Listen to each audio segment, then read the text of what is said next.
Hello and thank you for stopping by. This video is not going to be my monthly update, it's a little bit different. I thought it might be fun if I showed you all of my Charlotte Tilbury lipsticks and talked about how and why I ended up buying them and if I've learned anything from the experience. Those of you who've watched my makeup inventory videos might have noticed that I have quite a lot of Charlotte Tilbury products in my collection. I'm not going to lie, I really like the brand and I'm very happy with most of their products, including the lipsticks. They mostly come in two formulas, a matte one and a satin one, and I think both are great. I bought my first Charlotte Tilbury lipstick when I first came to London on a business trip in the summer of 2015 from Selfridges. Shortly after that, I found out that they delivered to Bulgaria and I was obsessed.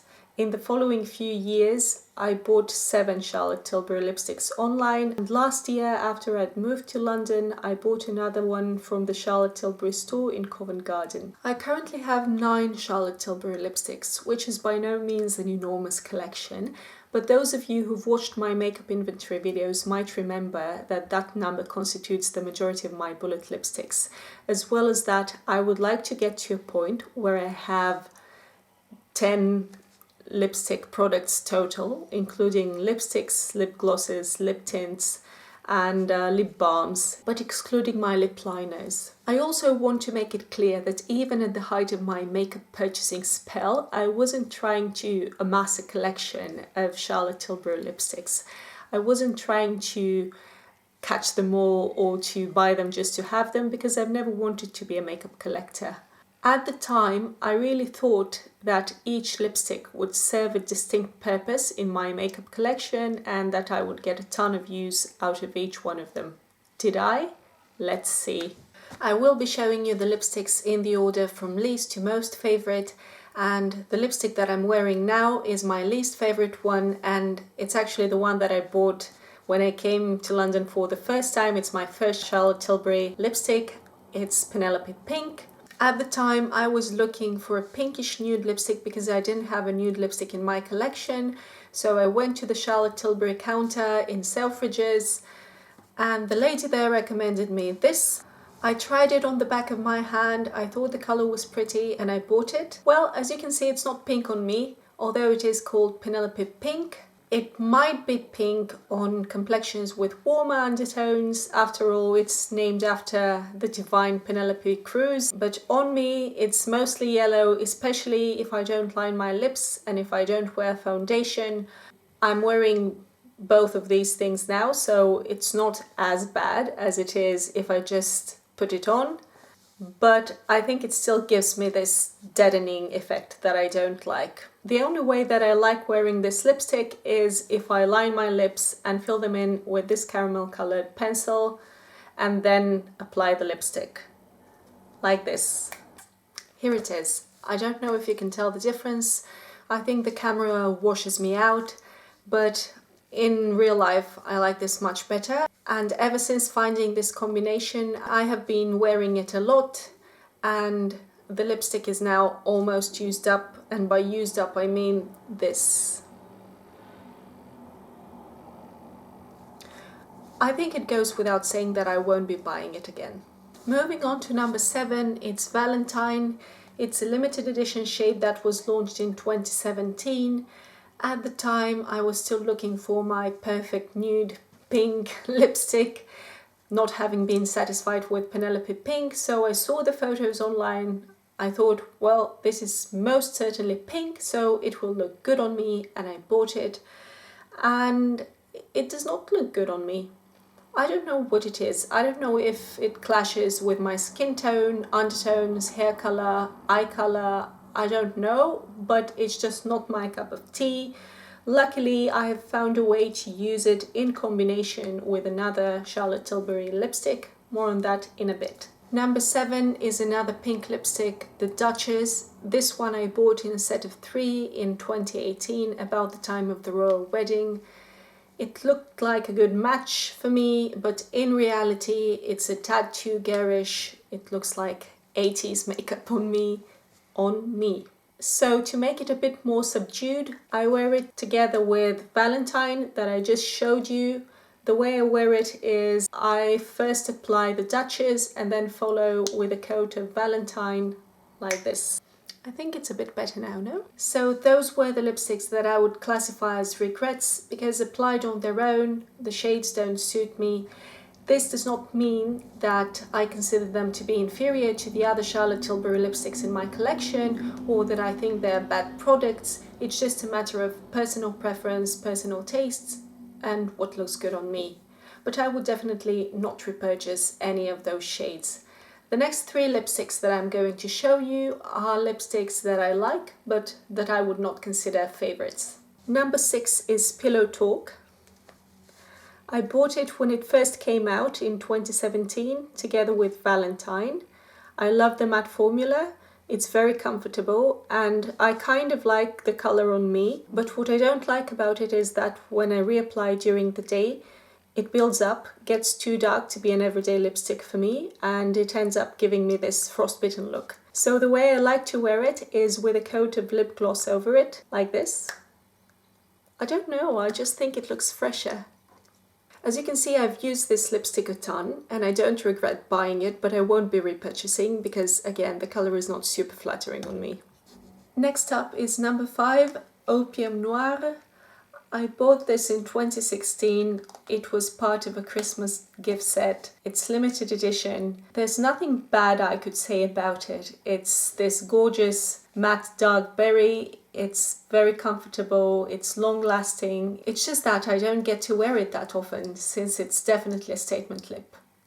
Number 4 is the Queen. This was in the same set as the Duchess and is definitely a shade that requires a full face of makeup. I can't just slap it on and go out.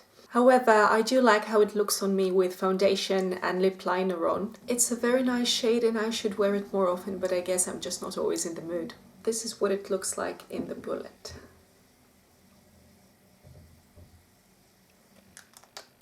The next 3 lipsticks are my favorites and I'm very likely to repurchase them once I run out. Number 3 is JK Magic. It's part of the Hot Lips 2 collection that was launched last year. This is the only other lipstick apart from Penelope Pink that I've bought in store rather than online, and I admit that I did it entirely for the gorgeous packaging and the fact that the packaging is reusable, meaning that you can pop this out and put in a refill in another shade. At the time I wasn't entirely sure about the shade because I thought that it's very similar to Penelope Pink and Valentine, meaning another nude that will make me look tired, sad and ill, but it turned out that if I line my lips, which I've done now, it looks, I think, quite good on me. It's this everyday pink that I think suits me quite well, so now I'm not so sure that I'll be replacing the shade. Moving on to my second favorite lipstick, which is Bitch Perfect. I bought it in 2018 and as you can see, I've used it a lot more than some of the lipsticks that I've had for a lot longer, and that's because I love it. It's a very flattering, peachy nude shade, at last a nude shade that doesn't make me look dead. I think I'll be using it a lot more often after I've used up Penelope Pink, and I'll definitely repurchase it. And my favorite Charlotte Tilbury lipstick is the one I was wearing in the intro and the one I'm wearing now, and it's Legendary Queen. It's part of the same set as the Duchess and the Queen. It's this brick red shade that is quite a bit of a statement, but at the same time I think it's also very wearable. I love it. I feel great whenever I wear it. I haven't worn it as much as Bitch Perfect, but I chose this as my favorite over Bitch Perfect because I think it just brings me more joy. So those were all of my Charlotte Tilbury lipsticks. 3 favorites, 3 that are okay and 3 that I don't like on me.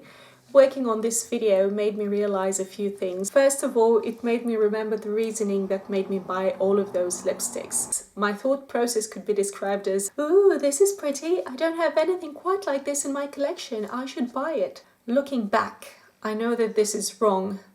Unless you are a working makeup artist, you don't need the whole Pantone chart in your makeup drawers. And that goes for all kinds of makeup. Eyeshadows, lipsticks, you name it. What I should have thought is, that is pretty, I don't have anything like that in my collection, But how about I use up some of the lipsticks that I currently own and then see if I still want to try something like that. Which brings me to my next point, which is Charlotte Tilbury's marketing. It is so effective. A lot of these lipsticks were either limited edition or in limited edition sets. Valentine was a limited edition, so was Opium Noir. I think Pillow Talk was originally marketed as a limited edition. I'm not quite sure, but that's how I remember it. The Royal Inspired set was a limited edition.